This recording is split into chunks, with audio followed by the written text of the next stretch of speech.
We interrupt this whole reorganization situation because the Oilers have done something this evening on a sleepy Sunday night instead of saving it for 12 p.m. noon Mountain Time tomorrow on a Monday. The Oilers, they have made some moves. That said, my friends, I don't know why you're laughing. This is breaking news, and this is also Dolynny TV. Ladies and gentlemen, good evening and welcome to a special edition. Like I said, I stopped exactly what I was doing the second that text came in from Bakersfield telling me, quite simply put, I'll cue it up in a moment's matter of time, but before we get there, I cue up this graphic because we're moving on the fly right now, my friends. If you're new to the channel, you're a new Oilers fan of Dolynny TV, heck, you know what? Consider hitting that subscribe button over 5-10 minutes. Would love to have you. But here we go. This is what you need to know. Kailer Yamamoto has been placed on the IR. Ryan McLeod placed on the IR. That means there's 2 positions available on this Edmonton Oilers roster. No, I did not listen to Kailer Yamamoto's press update today. Quite simply put, had to go shopping. Sorry, been watching TV, catching up on Yellowstone. Don't shoot the messenger. Either way, Yamamoto, McLeod to the IR. They're gone for a couple of days. That, though, they're in. The next line is what we were waiting for. I was telling you all about it in reference to my reverse retro. This has been the plan all along for some time here in oil country. And now I'm just a day away from figuring out what goes on the back to complete the Hamblin jersey. That is that reverse retro I picked up today. Friends, James Hamblin has been recalled by the Edmonton Oilers at long last, and a guy that we had nothing but good things to say about in training camp is now up and ready to go. And actually, hold on, because we are doing this whole reorganization thing. Give me a second here. We're going to go filters here live on the fly. And we're going to take the chroma and the crop off. Actually, no, we aren't going to take the crop off at all. But there we go. That kind of makes it look a little bit better in here, my friends. James Hamblin is on the Edmonton Oilers roster at long last, recalled from the Bakersfield Condors. Me and Patrick, I don't want to throw away what the back-end communication looks like, but I'm going to do it right here, buddy. Just simply put, we talked about this day in, day out, all day today. Just saying, you know what, this is more than likely going to happen. Which one of us is going to get out ahead of it? And now all of a sudden here on Sunday night at 8:19 is when this tweet went live from the Edmonton Oilers. The Oilers have made it official. They have recalled James Hamblin and activated from IR and recalled from the Bakersfield Condors Tyler Benson. So there we go. 2 guys that, if we were living in an ideal world, would have been on the Edmonton Oilers roster to begin this season. You know what, are finally here, and now maybe after that New York Rangers game, the tide is about to start turning for our Edmonton Oilers. It sounds crazy to think that a guy like Tyler Benson and a guy like James Hamblin could be the missing pieces for this Oilers team, but you're talking about depth scoring. You're talking about guys who move and bang the body in the bottom 6. You're talking about guys who are valuable assets to this organization, but for one reason or another have not been readily available to the team as of yet. And now they are. That's where I'm going with this. Is, you know, at the end of the day, I've done a lot of trade videos. I've done a lot of trade discussions over the past 3 weeks as the wheels have kind of fallen off the bus over the past 11 games, going 4-7.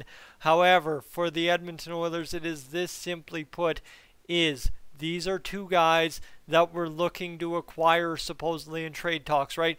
Tyler Benson, when he came to the NHL level last year, came in banging bodies, moving his feet. He's added skating speed. He's done what he's needed to do to become a full-time NHL player.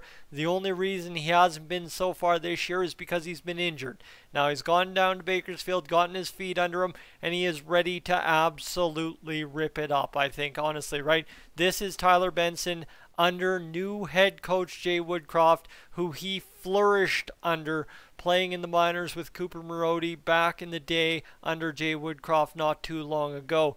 James Hamblin, another guy, speaking of guys who flourished under Jay Woodcroft in the minors, signed to a deal way long ago, I think 2 years ago, plus this year now is his first year of his first ever NHL deal. Jimmy, the Hammer, James Hamblin, ready to go at the NHL level. Like I said, I've been waiting for this, man. I have been telling you guys all this dang time that when I get my hands on a reverse retro, mark my words, James Hamblin will be on the back. That is something I want to toot my own horn on. Is one of the first things that you can really find on James Hamblin with the Oilers organization on YouTube is me and a fellow broadcaster from my graduating class at NAIT talking about James Hamblin signing his first ever AHL Pro deal with the Bakersfield Condors way back when. One of those first real big moves by GM at the time of the Bakersfield Condors, current GM at the time, Bakersfield Condors, yes sirree, Keith Gretzky. So, my friends, this is all in all a success story for the Edmonton Oilers. Does it suck to have Kailer Yamamoto on the IR? It might be retroactive. There might be something to do with cap benefits. Again, I didn't ask questions because I can't really answer them. Ryan McLeod, that sucks. He's on IR. Absolutely sucks. The success story in James Hamblin making it to the NHL as an Edmonton Oiler, as somebody who's come up through the system and excelled with every task put in front of him. Absolutely. Tyler Benson, same dang thing. And the best beauty part of this here for the Oilers is you have two guys that have experience on special teams at the AHL level that you will be able to plug into your NHL lineup seamlessly because of how the power play and penalty kill have been performing this year. You're not losing anything, and in fact, you may indeed gain something from having these guys in the lineup this coming tomorrow, less than 24 hours away. Woo-hoo-hoo-hoo-hoo. Man, I am so excited. You have no clue. I'm sorry. I've been kind of shouting at you. I am very excited about this. Like I said, I was sitting here doing my thing, getting the jerseys up. You see that Connor McDavid jersey looks like crap up there still. But I'm just trying to figure out the wall, get it all fancied up, and get it going because I promised the renovations after buying the reverse retro.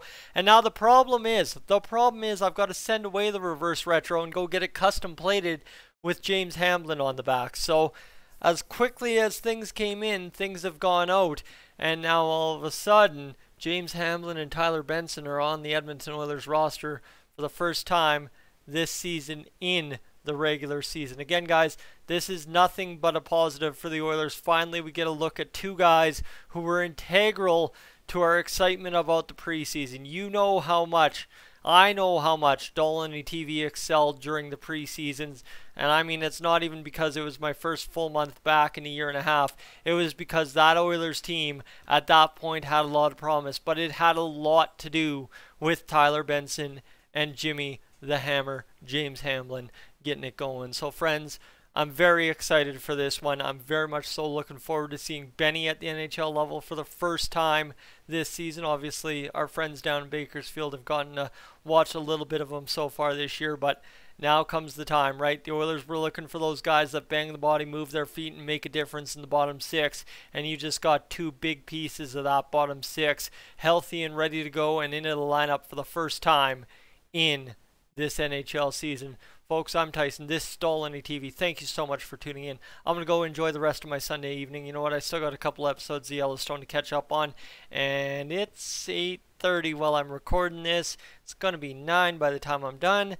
Sounds like a late bedtime. And sorry, boss man. I'm going to be dragging my butt tomorrow. That said, folks, have yourself a great evening. I am up on out of here.